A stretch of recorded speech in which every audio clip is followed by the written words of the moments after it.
हर तरफ एक शोर है, हर कोई चर्चा कर रहा है। युवाओं की बात करूं, यूथ की बात करूं, तो वो चर्चा कर रहे हैं। किस विषय में, किस टॉपिक पे चर्चा कर रहे हैं जी? आरक्षण। आरक्षण जो है वो बढ़ गया है। फिर जब लिस्टें देखते तो लगता है सेम सेम ही है। तो आया कहां से, गया कहां से? आया क्या और गया कहां? चलिए इस पे थोड़ी सी बात करते हैं। तो एक मोटी मोटी बात समझाता हूं।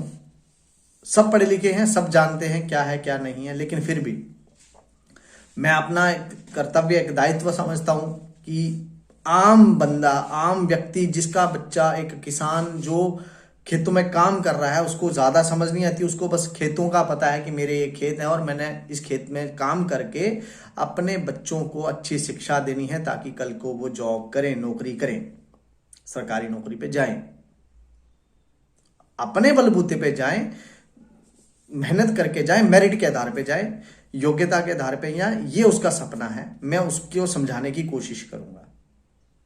तो हुआ क्या है, अभी तक यानी कि 2-3 दिन पहले एक एलजी प्रशासन की तरफ से एक ऑर्डर निकला है, जिस दिन मॉडल कोड ऑफ कंडक्ट लगा उससे ठीक एक दिन पहले, कि जो आरक्षण है उसकी सीमा 50% नहीं, अब 60%। थोड़ा सा मुश्किल है। क्या मुश्किल है कि पहले जो होता था, नौकरियां 50% यानी कि 50% नौकरियां रिजर्व्ड कैटेगरीज के लिए रखी हुई थी, वो उनको मिलती थी। और 50% नौकरियों पे ओपन मेरिट के लोग, यानी कि जो भी जाति कास्ट ऐसी जिनको आरक्षण नहीं है, रिजर्वेशन नहीं मिला हुआ, वो आपस में कंपीट करते थे। इसके साथ साथ उस 50% में जो ओपन वाले होते थे, उनके साथ कैटेगरी के लोग भी जो है वो नौकरियां लेते थे उसी 50% में से। एक तो ये 50%, और 50% ऐसा था जिसमें किसी भी ओपन वाले को जॉब नहीं मिलती थी। अब बदल दिया, ऑर्डर के थ्रू बदल दिया, और इसमें नए रूल्स में, नए कानून के मुताबिक होगा क्या कि जो लोग पहले जब 50%, जो 50% था ओपन वालों के लिए कंपटीशन करने के लिए, अब उसमें 40% रह गया। फिर से बताते हैं हुआ क्या।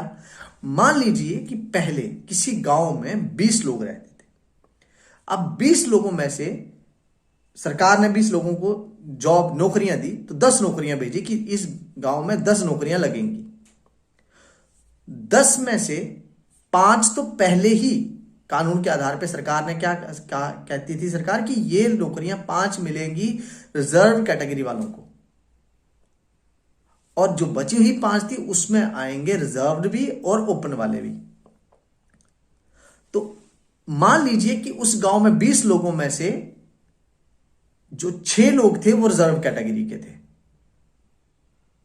ये 6 लोग रिजर्व कैटेगरी के थे और 14 लोग जो थे वो ओपन मेरिट के थे। तो आप मोटा मोटा हिसाब समझिए कि 5 नौकरियां जो रिजर्व कैटेगरी के लिए थी उसके लिए कितने लोग आए? 6 लोग। यानी कि 6 लोगों ने कंपटीशन करना है 5 नौकरियों में।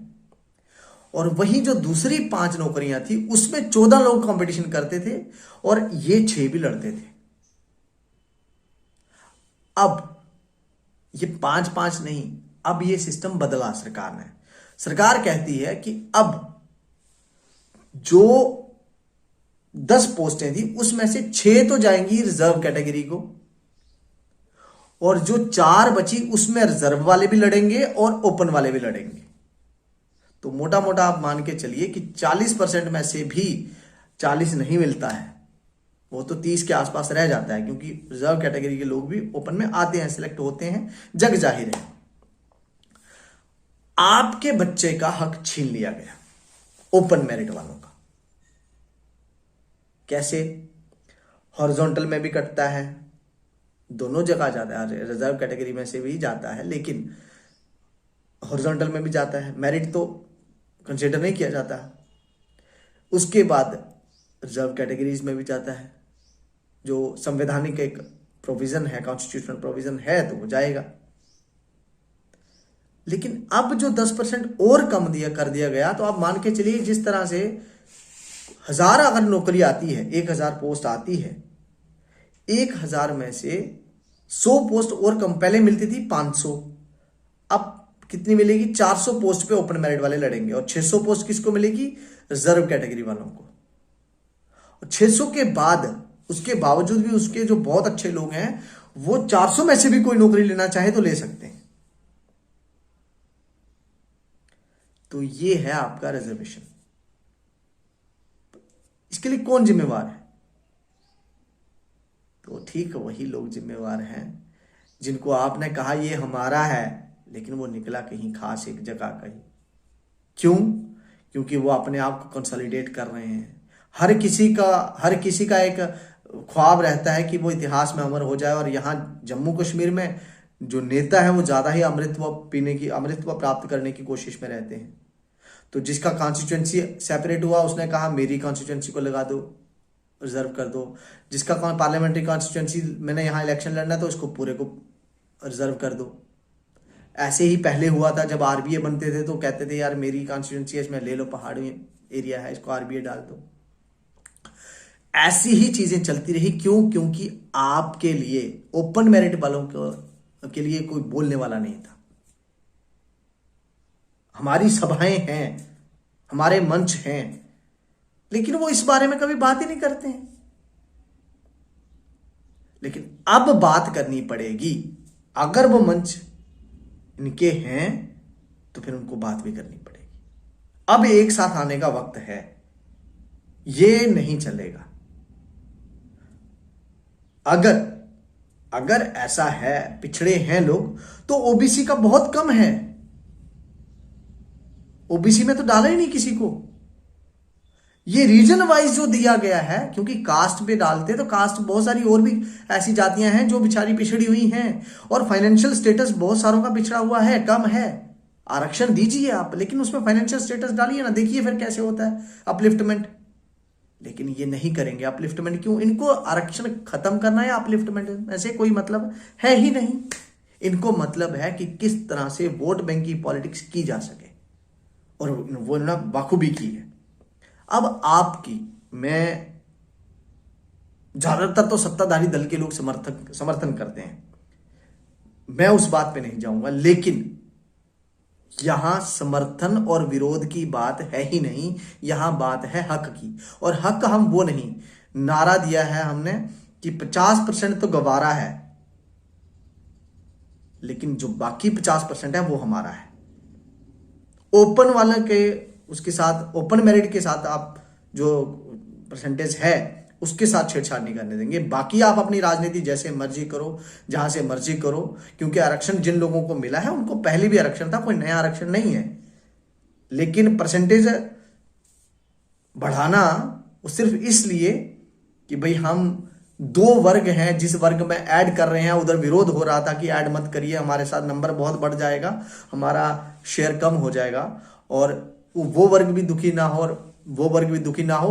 आपने ओपन वालों का गला काट दिया, और काटा है कुछ चुनिंदा लीडरों की वजह से, रूलिंग पार्टी के लीडरों की वजह से। इनसे सवाल कर रहे जाने चाहिए। क्यों करे जाने चाहिए? क्योंकि यही थे सूत्रधारी सारे आंदोलन के, यही थे जिन्होंने ये सारा प्रकरण रचा और लास्ट मूवमेंट पे जाके ओपन मेरिट वालों का गला काट दिया। फिर वो चाहे ओपन मेरिट वाला जम्मू से हो या कश्मीर से हो, ये जम्मू और कश्मीर नहीं, जम्मू कश्मीर है। जम्मू अलग और कश्मीर अलग नहीं है, दोनों के साथ एक ही जाति हुई है। फिर वो चाहे ब्राह्मण हो या राजपूत हो, चाहे कोई पठान हो, इन्होंने किसी को नहीं बख्शा है। गला कटा है तो ओपन मेरिट वालों का। ये मैंने जो आपको वीडियो बताया, समझाया, मेरा सिर्फ इतना सा था कि अब मौका है, आज लड़ लो, नहीं तो नहीं, जितना मर्जी कर लो, कुछ नहीं होने वाला। ये आज इनकी तरफ, आज इनकी सत्ता है तो इन्होंने 60 किया है, कल को कोई और आएगा वो कहेगा यार मेरी जाति के लोग थोड़े पिछड़े हुए हैं, जब उसके पास पावर जाएगी तो वो भी ऐड करेगा। 70 से कब 90 हो जाएगा और कब हम खत्म ही हो जाएंगे। कई जगह पे ऐसा ही किया है, इसी पार्टी के सत्ता में रहते हुए कई स्टेटों में इन्होंने खुद भी ऐसा किया है, और ये करने के लिए जरा भी परहेज नहीं करते हैं, क्योंकि जब आप एब्सोल्यूट पावर देते हो तो यही हाल होता है। अब मौका है, उठिए, लड़ना है हमने, तैयारी करिए, कमर कस लीजिए। चाहे वो कोई सभाएं हो, चाहे वो कोई संगठन हो, सामाजिक संगठन है, चाहे जो हमारे एनजीओज हैं, या फिर समाज में और भी कई जो सिविल सोसाइटी है समाज का बहुत इंपॉर्टेंट रोल प्ले करती है। अब मौका है। और जो लोग आपको ये कहेंगे कि कुछ नहीं होगा, यकीन मान लो कहीं ना कहीं उनके तार वहां जुड़े होंगे, या फिर वो कोई अपेक्षा उधर से रखते होंगे। चुनाव है, इस समय बहुत लोग आपको कुचलना, दबाना चाहेंगे, आपको डाइवर्ट करना चाहेंगे। आपको अपने हक के लिए लड़ना है। किसी का हक हम नहीं खाएंगे, किसी के हक को हम छेड़ेंगे नहीं, लेकिन जो हक हमारा है उसको छेड़ने भी नहीं देंगे। ओपन मेरिट में, ये आप ध्यान रखना। ग्रुप्स बने हैं, ग्रुप्स को ज्वाइन करिए, पेज को ज्वाइन करिए। ये जो पेज यहां पे भी आप देख रहे हैं, इसको शेयर करिए वीडियो को, कि दौर क्या है और दौर की मांग क्या है, ये दोनों आपके सामने हैं। अब आपको लेना है। आगे चलने वाले लोग हैं, पीछे चलने वाले लोग चाहिए। और अगर आप पीछे चले तो आपके पीछे और बहुत चलेंगे, एक के पीछे एक कारवां बनेगा। हर जिले, हर गांव से आवाज उठनी चाहिए और उठेगी। जब ये चीज हर गली में पहुंचेगी कि हुआ क्या है, किया क्या है।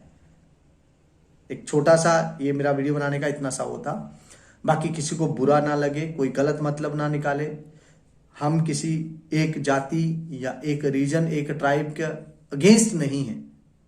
हमारा बस इतना सा है कि जो आप 50% का कैप है उसको बाहर ना करें, उनको दो। और उस आरक्षण में भी गरीब तबके को आरक्षण मिलना चाहिए, ना कि जो एक बाबू खुद ब्यूरोक्रेट बना, उसके बेटे उसने अच्छे से पढ़ाए, वो भी ब्यूरोक्रेसी में आ गए, वो पीढ़ी दर पीढ़ी चल रहा है, 3 पीढ़ियां ब्यूरोक्रेसी में हैं। लेकिन एक मजदूर जिसका बाप मजदूर था, वो आज बेटा मजदूर है, और उसके बेटे भी मजदूरी की तरफ ही जा रहे हैं। क्यों? क्योंकि उनके पास उतना रिसोर्सेज नहीं है, फाइनेंसिस नहीं है कि वो कहीं बाहर भेज सके पढ़ाई के लिए, कोचिंग के लिए। वो घरों में रहते हैं बेचारे। तो वो ना हो, इसका सरकार को ध्यान रखना चाहिए था। सरकार ने उसका ध्यान नहीं दिया, लेकिन गला काटना चाहा था, उसने वोट बैंक की राजनीति करना चाहिए थी, करी। अब इसका जवाब देना है आपको। तैयार हो तो लड़ने के लिए तैयार रहो। जब भी मौका आएगा उठना है, बाहर निकलना है घर से। घर पे बैठ के लड़ाइयां नहीं होंगी, लड़ाई होगी मैदान में जाके, और सवाल पूछने पड़ेंगे। फिर चाहे वो एक एक लीडर को हो या सबको एक साथ बुला के हो, सवाल तो पूछने पड़ेंगे कि ऐसा क्यों। बाकी जय हिंद, जय भारत, नमस्कार।